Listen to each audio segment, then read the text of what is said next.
Ikaw ba ay may motor at ayaw mong gumastos? So panoorin mo to.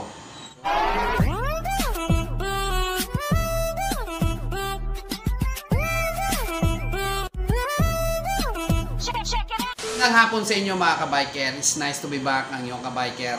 Pinupuri ko ang Panginoon dahil sa biyaya niya nakabalik na tayo at 2 araw tayong nawala. At eto nga para makapagbahagi ng reminders or tutorial dito sa ating channel, no? Sa atin bilang mga nagmumotor, no, sa usaping langis, no, minsan nalilito tayo kung ano nga ba yung tama o sukat ng langis. So ang ibabahagi ko sa inyo mga kabiker, no, especially sa mga nakakapanood ngayon, mahalaga ito sa atin para makaiwas tayo sa gastos. At nakakatakot nga kung mangyari sa atin yung kumatok ang makina natin, no? Kabiker, ano nga ba talaga yung kumatok na makina, no? Pag sinabing kumatok ang makina mga kabiker, syempre nagsisimula yan sa pagkatuyot ng langis, no? Tulad nitong makina na nandito na Rossi 125, no? Ito ko i-explain sa inyo kung bakit nararanasan natin yung pagkatok sa makina. Tulad nga ng sinabi ko mga kabiker, dahil yan sa langis. Kaya nga pag ang makina natin natuyuan ng langis, no, kakatok yan. Sabihin nag-dry down yung langis natin, tuyuan ng langis, siyempre, ayun yung internal parts ng makina natin, no, pag wala ng langis, mag-iinit yan, and then magsisimula ng aalog.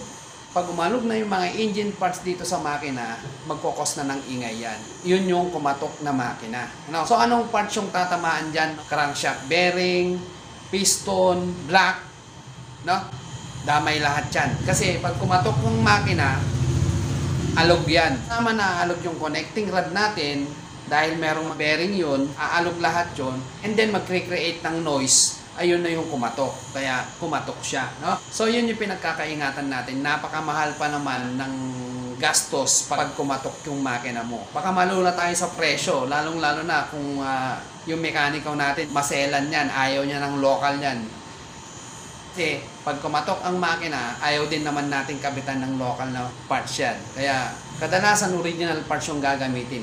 Kaya umaabot ng 10 to 15K yung gagastusin natin. Depende yan sa gagawang mekaniko. Ang tanong, kabiker, masama ba ang kulang at sobra na langis sa makina? O parehas na makakasama yan, no? So explain ko sa inyo. Unahin muna natin yung sobra, no? Sobra. Halimbawa, itong makina natin, no? Dito sa right part, nandito yung dipstick nung sukatan ng ating langis, no? So, merong level yan na kailangan makita. Meron dyan na maximum at saka minimum. Kaya minsan yung guhit, no? Or yung mga smart niya, no? Depende yan sa klase ng motor.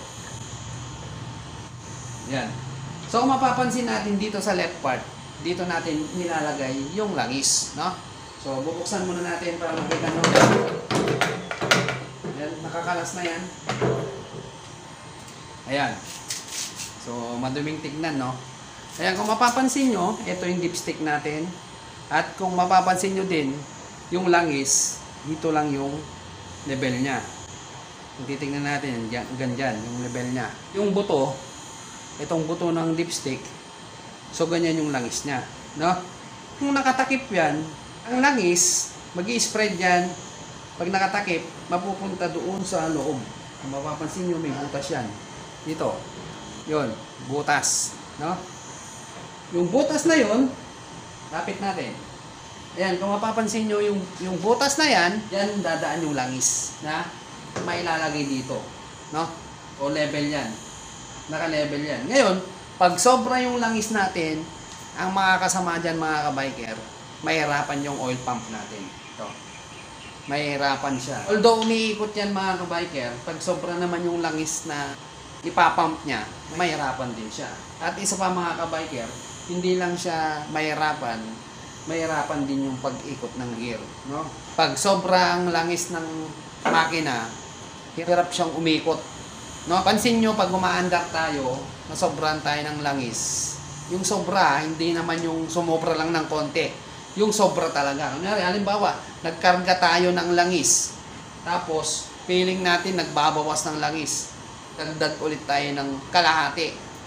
Ayun, kung mapapansin nyo, hirap na yung mga gear sa loob para umikot, no? Paano mahirapan yung kabiker? Bakal naman yun.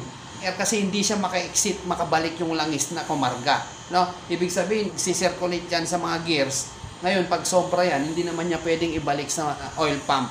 Kasi itong oil pump, siya naman yung nagse-circulate yung langis papunta dun sa gear. Ngayon, pag ibabalik naman ng gear, mahihirapan silang parehas. Yun yung makakasama na pwedeng mahirapan yung mga metal part doon sa loob ng makina. Pansinin nyo, pag yung sobra sa langis, halos parang hirap tayong makausad. No? Kasi nga parang overload siya. No? Tratrabahuin ng oil pump na to yung langis papunta sa mga gearings and bearings. And then, pag sobra yung langis, no? Mahirapan yung oil pump. At kung sakali naman na sobra yung langis dun sa rings natin, hindi naman niya pwedeng ibalik kasi nga itong oil pump, habang umaandar yan, patuloy na magse-circulate yung langis. No? Yun na yung maaaring makasama sa atin. Pero para sa akin mga kabiker, mas mainam na yung sobra kaysa kulang. No? So sa kulang naman tayo. No? Balik tayo dito. Yung level na yan, no? Kung titignan natin, hanggang dyan lang yung langis na level niya. Kasi nga, na-spread na dun sa kabila. No? Kasi pag hindi na-spread sa kabila, ito, mapupuno to. Sa 1 litro, mapupuno to. Pero meron kasing butas dito para umispread yung langis sa kabila. At tulad nga ng sinabi ko, mahirapan pag sa sobra. Kasi nga, itong oil pump. Hanggang dito sa head, sinusuplayan ng oil pump. No? Hanggang sa mabasa yung rocker arm. No? Mabasa lahat yung mga parts doon. Kasi importante yun. Metal part din yun. Kailangan ng langis. Kailangan ng lubrication ng mga yun. Ngayon, pag kulang yung langis natin mga kabiker, no? Anong mangyayari ngayon sa mga gearings? Kulang na nga yung langis, wala nang tatrabahuin yung oil pump kasi kulang ng langis. No? So kung tayo ay tumakbo man ng kulang ng langis, ang masama na itakbo natin ng walang langis, nakalayo tayo, wag na nating asahan na hindi tayo gagastos. No? So kakatok na yun. Kung yung nang may konting langis, kayang kumatok ng makina, yun pa kayang nakalimutan mo yung langis. Sa banda ng head mga kabiker, pati yung mga block natin, no, nalalagyan ng langis yan para maging smooth yung movement ng piston. No? Kaya nga meron tayong oil rings. At meron tayong compression rings at meron tayong wipe ring na tinatawag at yun yung nagwa-wipe ng langis. Importante yung langis sa makina. Pero sasabihin ko sa inyo mga kabiker, real talk, no? Forget na kulangan ka ng langis, ng isang araw kakatok na yan, no? Yung mga kumakatok mga kabiker, yung kumakain ng langis, no? Ibig sabihin, mga oil seal mo, tumatagas na, tapos dagdag ka lang ng dagdag, baka naman napabayaan mo, hindi mo nalagyan, nagtatagas na nga yung makina mo dahil sa oil seal, hindi ka pa nagkarga, hindi mo na malayan, napabiyahe ka ng malayo, babaran, kakatok na yung makina mo niya. No? At isa pa mga kabiker, yung hindi natin maintindihan, kung wala namang tagas yung motor natin, karga na tayo ng karga ng langis, ano, isang bagay yan mga kabiker, may tama na yung mga piston rings natin. Pag sinabing piston rings, set na yon, magmula sa compression rings sa oil rings. Nandun na lahat. Kung may tama na yung mga yon, no, nakaka-escape na yung langis, nagsusunog ng langis na yung motor mo. No? Ibig sabihin, nangangain na ng langis. So kahit nadagdag na tayong dagdag ng langis, wala naman tayong tagas, nagtataka tayo, doon po napupunta yun. Kasabay na nasusunog sa combustion chamber natin yon, no? Kaya masama sa makina yung dalawang ito, no? Masama kasi makaka-apekto siya. Pero ang talagang makakasama yung mapabayaan mo ng langis yung motor mo at kumatok yung makina mo. No? Madalas ko nga sabihin na ang motor ay maalagaan yan sa langis. Yan yung pinakadugo niya. Kung walang langis, magkakaroon ng trouble yung makina natin. Kasi kailangan niya ng lubrication. Kailangan malubricant yung mga parts para maging smooth, di mahirapan ang bawat function ng bawat parts ng makina natin. Like yung oil pump natin. No? Importante yung oil pump. Yun ngang makita natin yung mga rocker arm natin na tuyot, natatakot na tayo. Hindi mas lalong katakutan natin yung matuyuan tayo ng langis sa makina. So I hope na meron kayong natutunan sa ating simpleng video. Sa mga bago pa lang sa aking channel, hindi lamang po ito yung video natin, marami po tayong video about sa motorcycle tutorial. No? So paki-like and share na rin and then subscribe and then click nyo na rin yung notification bell para updated kayo sa mga bagong videos. So muli mga kabiker, thank you for watching. God bless.